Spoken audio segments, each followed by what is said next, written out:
Hello दोस्तों, आशा करते हैं आप सभी ज़रूर अच्छे होंगे। आज फिर से हाजिर हूँ आप लोगों के लिए एक बहुत ही मनोरंजक और ज्ञानवर्धक कहानी के साथ। कहानी कुछ इस तरह से है दोस्तों। एक राजा थे, उनके पास एक हाथी था। वो उनको बहुत प्रिय था, उसको बहुत मानते थे। एक बार वो हाथी बीमार पड़ जाता है। अपने राज्य के काफ़ी वैद्य बुलाए गए, उन्होंने काफ़ी दवाइयाँ दी, लेकिन फिर भी हाथी की सेहत में कोई सुधार नहीं हो रहा था। आसपास के राज्यों से भी कई सारे वैद्य बुलाए गए, बहुत सारी दवाइयाँ दी गई, लेकिन फिर भी हाथी की सेहत में कोई सुधार नहीं हो रहा था। एक दिन राजा अपने बीमार हाथी को देखने के लिए जाते हैं। हाथी की हालत देख कर के वो इतने उदास दुखी हो जाते हैं कि आवेश में उन्होंने ऐलान करवा दिया कि जो भी राजा तक हाथी की मृत्यु का समाचार पहुंचाएगा, उसको मृत्यु दंड की सज़ा दी जाएगी। काफ़ी इलाज होने के बाद भी हाथी न खाता था न पीता था, बहुत कमज़ोर हो गया था।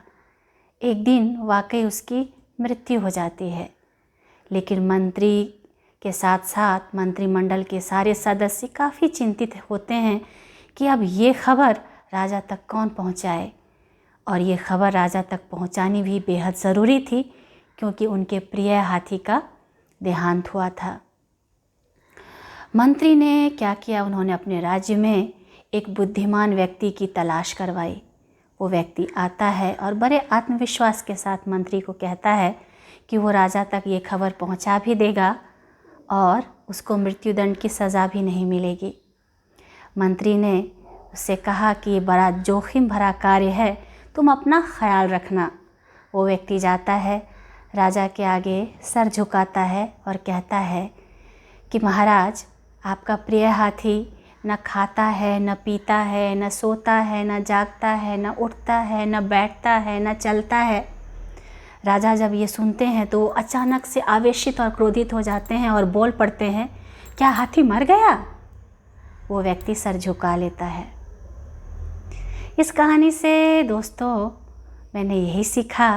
पहले तो मैं इसका नाम देती हूँ वाक् चातुर्यम, कि अपनी बातों को कहने के कई तरीके हो सकते हैं।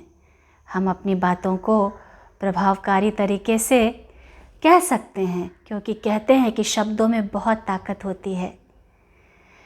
तलवार से हुआ घाव भर सकता है, लेकिन शब्दों से हुआ घाव कभी नहीं भरता। इसीलिए हम दूसरे तरीके से भी अपनी बातों को प्रभावकारी तरीके से किसी को भी कह सकते हैं, बिना उसको चोट पहुंचाए हुए। आप लोग भी अपनी राय कमेंट सेक्शन में ज़रूर लिखें। आपकी राय का, आपके कमेंट्स का इंतज़ार रहेगा। हाजिर होंगे अगले शुक्रवार को इसी तरह एक मनोरंजक और ज्ञानवर्धक कहानी के साथ। ये कहानी अच्छी लगी होगी तो मेरे चैनल को ज़रूर सब्सक्राइब करें, वीडियोस को लाइक और शेयर भी ज़रूर करें। अपना और अपनों का ख्याल रखते रहें। Stay blessed.